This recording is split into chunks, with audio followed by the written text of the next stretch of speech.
everybody. Welcome back to Conversations Around the Table. We're so glad you're with us today. Again. Come back again. Today we're going to talk about something kind of fun, kind of not fun, kind of all the things. We're going to talk about the middle life. The life in the middle. The middle season of life. The middle life. Living in the middle. Not Middle Earth. We're going to talk about the middle season of life and how no one prepared me for that. Mm-hmm. Seriously. No one prepared me in my life for the middle season of life. Mm-hmm. When your kids are grown, if you have children, for perimenopause, menopause. Nobody prepared me for how your husband changes. Nobody prepared me for not aging wanting parents. Aging parents. Mm-hmm. Nobody prepared me for adulting children. Mm-hmm. Nobody prepared me for not wanting to talk about certain things ever again. Like ever. I don't want to talk about it anymore. Be a good idea. Yeah. So we're just going to talk about that.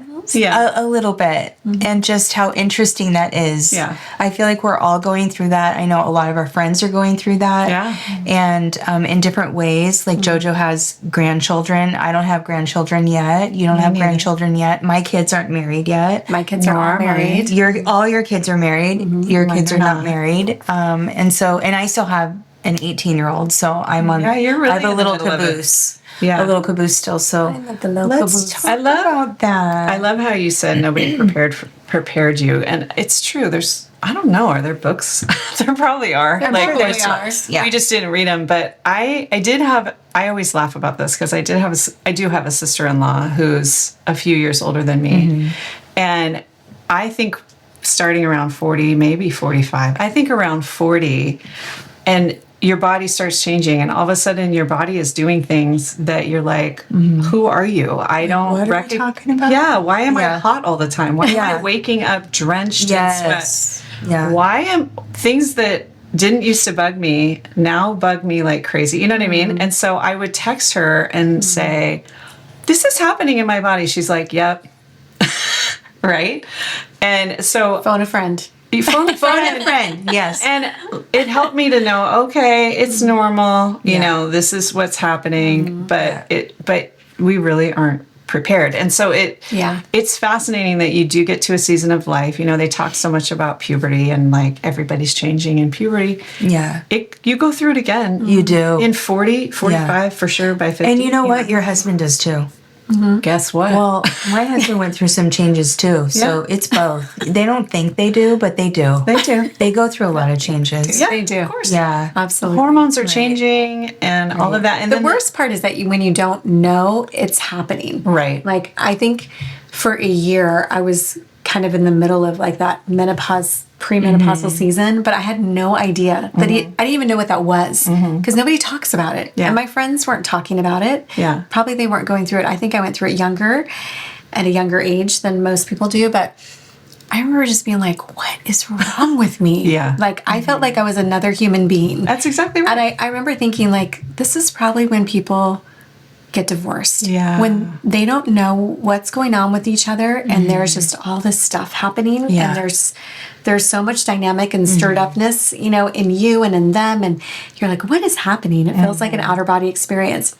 But then when I realized like, oh gosh, my hormones are so messed up and this is what's going on in my body. Yeah. And you get that regulated and you figure it out, you're like, oh, I'm back, you know? Yeah. Okay. Hopefully, yeah. Now, when you get it, when you get it regulated. Or at least you're at a place where you feel like I can function like a human being, right? And not be. It is like I'm not sure what's going on in my world, and I don't know how to cope. Right. Well, I feel like when you come out of it too, just the hormonal piece in general. I feel like when you come out of it, you literally go, wait, what was that? Yes. I'm so confused what that was. Yeah, your body feels like it's an alien to you because you're doing things you've never experienced before. I have the funniest story. I'm sure I've told you both a million times where one night it was 50 degrees outside, pouring rain, and it's the middle of the night. We're in bed. Poor Craig has like the thickest hooded sweatshirt on under the covers, and I have the window open and the covers off, and I'm so hot, and it's this weird, like my skin felt freezing, but I was radiating heat from the inside. inside. And he was like, we got to figure this out. It's so funny. I didn't have that as bad, which I'm so grateful because I think maybe I had 2 like hot flashes, what you would call. Are you serious? Yes, Oh my I'm so gosh. grateful. Never had the sweats at night or anything like that. But It's whoa. But I remember still just do. feeling like there's an internal fire. Yes. And this is the It's so weird. wildest thing I've ever Yeah. experienced, and you can't shut it off. No. And you're like, what is happening right now? And you can't, it's like until you go through it, you don't understand. So it's so wild. And if you're like me, my cheeks get red. Like I'm a blushing type of person. So then it's like, you can't even hide it. You Yeah. can't just be sitting there in misery. Yeah. You're kind of good at like just sitting there and like pushing through stuff and putting on a happy face. And I'm like turning red and drenched hair. I mean, like some of us can't hide it. I know, it's true. That's so Yeah. true. Poor Okay, JoJo. so well, but in this conversation, what I would want to say to people that are in your 30s and beginnings of 40s, like start monitoring. And like start getting your blood work done, like extensive Good blood idea. work done, so that you know what's going on. You have like a what do they call it? Baseline. A baseline. Thank Yeah. you. Like a baseline for what is going on with you, because that will help avoid actually some of the stuff that we all went through because no one was talking about it and we had Yeah. no idea what was going on. Right. So that would be some wisdom. Yeah. Just start it now. Right. Like it's worth it. And Like, there's understanding. There's better care now. I mean, I Absolutely, think yeah. our moms, if your moms were like mine or my mother-in-law, I mean, my mother-in-law was like, whatever, like you just go through it and you deal with it and you endure. Yeah. And I'm like, what? No, but luckily we live in a season where Yeah. you can get good care that actually Yeah. can help you monitor Right. that stuff. Yeah. Right. I think I think too, like when you start to feel those moments where your thoughts are a little bit cuckoo. Just a little bit cuckoo. And your husband starts looking at you and going, You okay? that's a little bit cuckoo. Like, are you okay?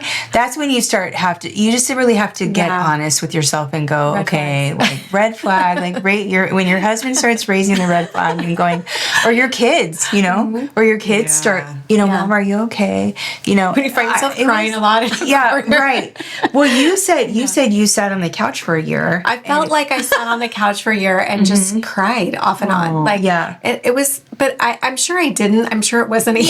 Yeah, of course. but Like it's not what every it day. felt Let's like. go, couch. Yeah, exactly. But I think when all that was going down, my son was getting married. It was the first marriage in our family, on top of all the other stuff that I wasn't even aware of what was going on. Plus, I had a high schooler getting ready to go to college. My daughter was getting ready to graduate from college. There's like so much change and transition. And That's the thing. if you've heard our other episodes, I don't like change or transition.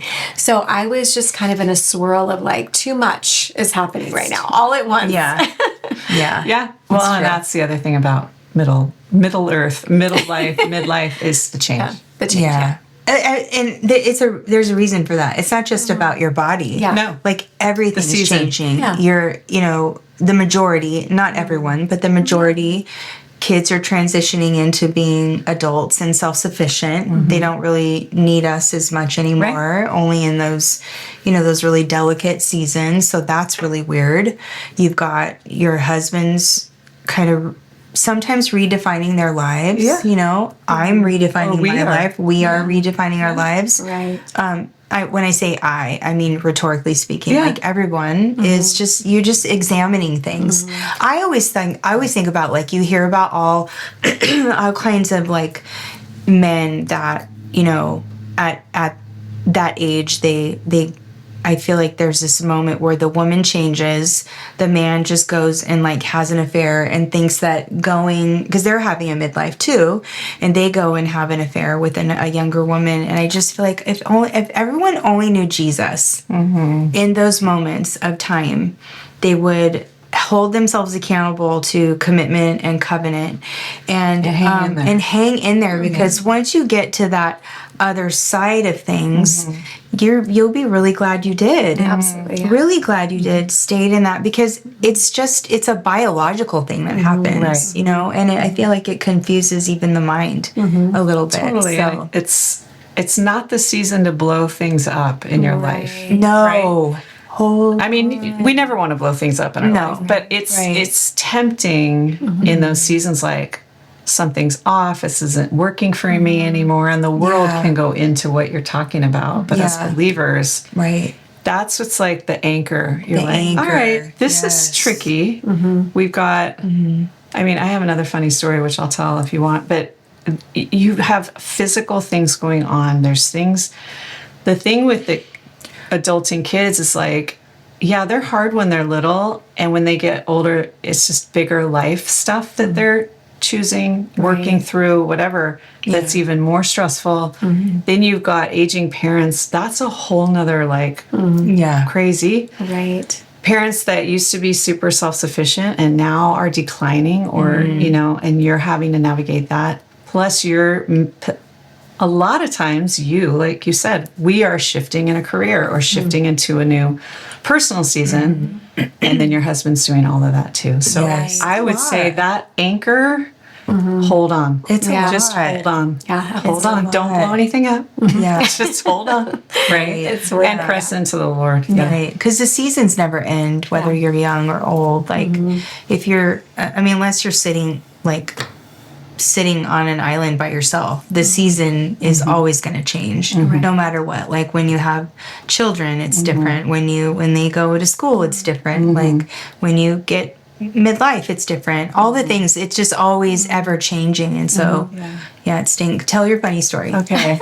You could tell on my face I was dying to tell. Yeah, I know you. Love your story. So I think I was in the middle of homeschooling. But it was when my kids were a little bit older, and I know for sure that I was already in perimenopause. And I am someone who likes to read, and I like to read like historical novels and kind of deep thinking things, and I love to be challenged intellectually and all that. So I think I was reading Killing Lincoln. I read the Bonhoeffer book. That's I'm big. like, The Bonhoeffer's huge. It's like this big. So I read Killing Lincoln, then I started Bonhoeffer, and I'm like halfway through it, and Craig comes in the room, and I am bawling my eyes out. And I'm like, he's like, what is wrong? And I'm like, well, I'm so overwhelmed, and I feel really bad for Mary Todd Lincoln because it was terrible what she went through, and I just start spilling like all my stress, and just like it was too much. And he comes over and he takes the book. He goes, honey, maybe 500 pages of Bonhoeffer isn't a good idea. It's true. He did. So it was totally true. Was that so intense? I was just bombarding myself with intensity, and my season was so intense. Right. Luckily, I had a husband who was like, "This is too much intensity. Let's dial it back." But it's one of our funny stories. Oh my goodness. Too much Bonhoeffer. Too much.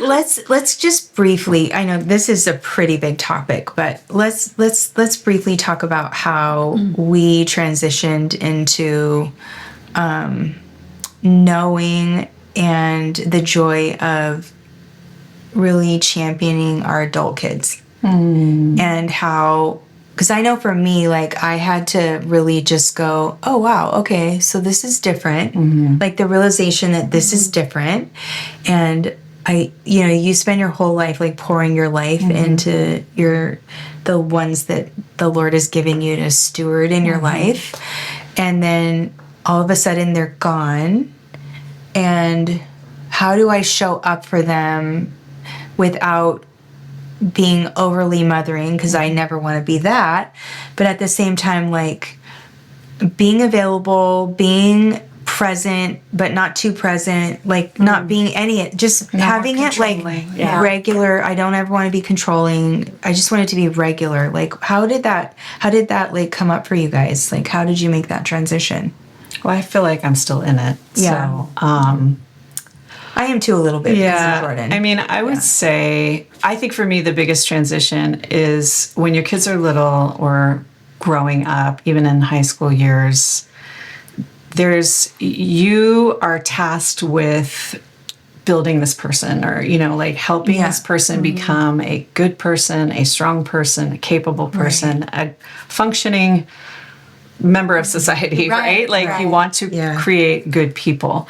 And so you're in the mode. And what can happen, I have another friend that we would talk about this a lot. What can happen is you get very fixated on like seeing what needs to be fixed in your child instead of like, yeah, that's great that you did that, but I'm seeing this attitude or I'm seeing this pattern in your life. Lots of correction. There's so much correction and it's always a navigation all the way through. But I think what's been challenging and amazing at the same time is adjusting the way I look at my grown children and saying, okay, they are free agents. Yeah. They're going to choose what they're going to choose. And ultimately, they belong to the Lord. Yeah. And I've made great decisions as a parent and I've made bad decisions. Like I've made mistakes, you know? So now it's like they're gonna make their choices. But then also instead of being in correction mode, it's like really hone in on the amazing things that they've done or who they are that's amazing that you can celebrate. And so that's a shift for a parent, you know, to just be like, okay, I'm done in the sort of, not that we create them, but you know, like we're guiding them. We're like working, bad attitude, we're going to work on that. You know what I mean? And now it's like, okay, I am going to dial that back and celebrate who you are and trust the Lord with the stuff that still needs to happen, you know? I think the biggest one for me was, you know, I think when you're raising your kids, you make decisions for them. Yeah. And now the cool part is that you get to walk through their decisions with them. Yeah. Which has just been really fun to just, you know, hear about. It's been fun for me. That's a good attitude. It's been fun. It's been fun for me to just watch them like develop and although painful sometimes, but at the same time, like it's been fun to just see, you know, like I'm going to go do this, Mom. Okay. What do you think? You know, what do you think about this? And so being able to like give that, you know, that feedback has been, that's been fun to walk through that with them. So not making it for them, but just like walking it through them with them. Or the other thing is like no more problem solving for them, right? Like I've gotten myself in this situation, or, you know, sometimes with kids it can be like, I can't believe this happened to me. And we can solve things for them, but we're backing that up and being like, or we need to because they need to know how to solve their own problems, right? Be like, oh, how are you going to figure that out? Gosh, that's hard. What are you going to do about that? Where sometimes I think they want us to solve things for them and we have to dial it back. Right. Oh, how are you going to solve that? That was, I mean, that's still kind of challenging because you want to fix it. You know? Always. What about you, JoJo? How you doing? I don't know. How are you doing? You guys you're having a good conversation. I'm enjoying it. I don't know. I mean, same, you know, like lots of the same things. So yeah, it's a season.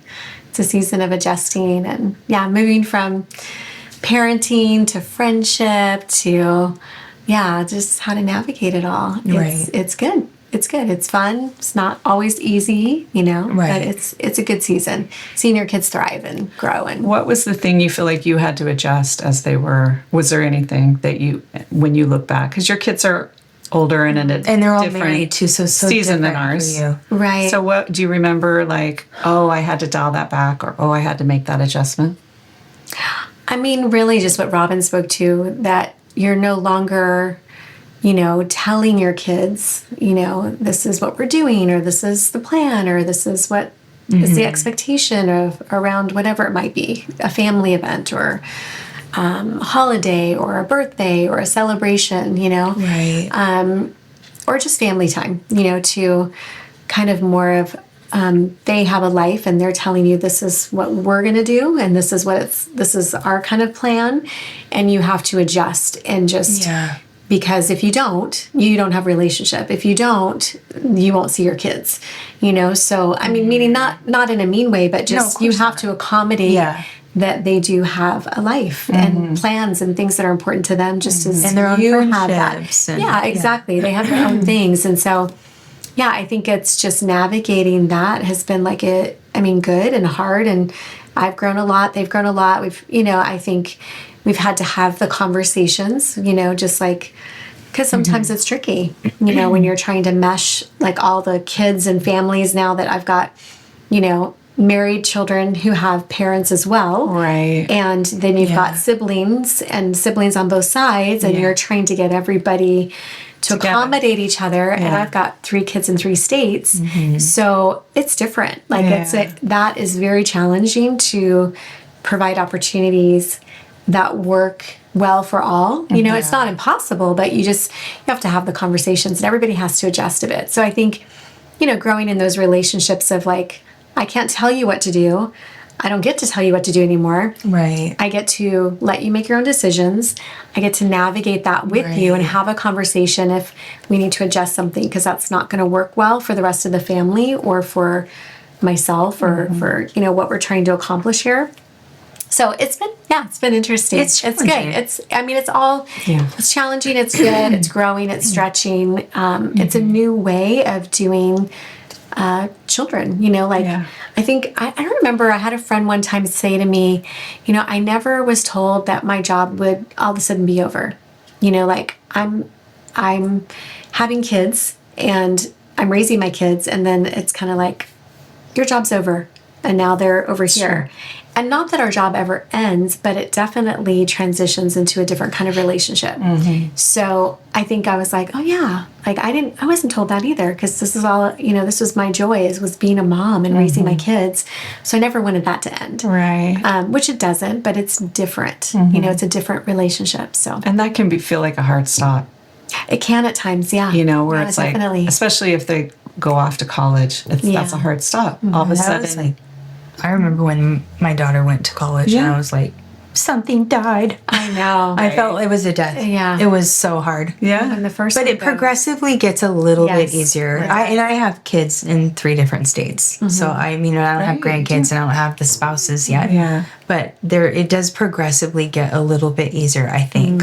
Yeah. But then when you bring in the grandkids, like, we might have to have a couple more conversations. Yeah, and I think that's the biggest thing that we've, at least my husband and I, recognize, like, what are the most important things to us in this new space of adulting, married, grandkid world.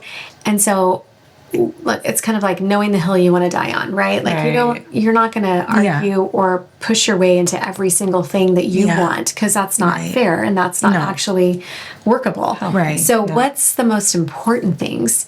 And focus on those and create opportunities, conversations, connection over that, and make that the focus and priority. Versus some things you just have to let go.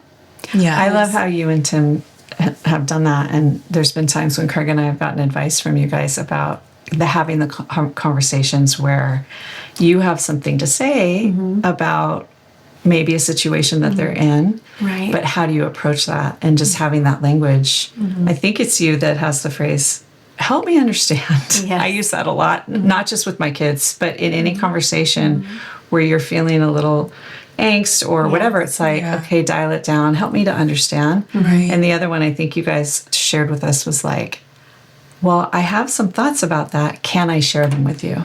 So you give them the option to say yes or no. And then because they are their own people and they get to either take what you have to say or not. And it's okay. Exactly. Yeah, that's a big one too.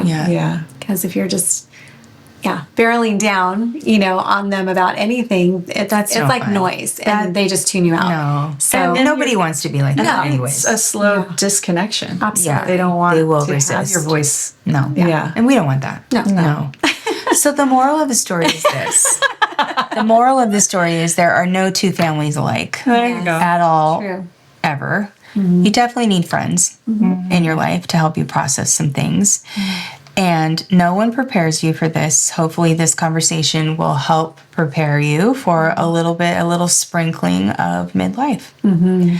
So thank you for joining us today. Go ahead, There's say more it, that we could have said. There's so much more that we could have said. We'll circle back. But also, too, I think I want to just end it with this, and that is we should always love our families and love them wholly. And it's not, love is not selfish. Love is for the other person. Yeah, so that's good. we are committed. I know we, all three of us here at the table, are committed to loving our families well and loving our kids well, our grown kids, our grandkids. It's not really just about all kids, our husbands, midlife, all the things. We want to love well. So we hope this helped a little bit. Something in your life, I don't know, humorous at some point. humorous, or just like, what the heck are they talking about? I don't know. Ask us a question, comment, whatever you want to say. We're here for it. Yes. Okay. So thank you for joining us today. We appreciate it so much that you're watching the show. Visit us on Instagram under Around the Table _Inc. AroundTheTableInc.com. We'd love to hear from you. Like and subscribe and all the things. You know what to do. Have a great day.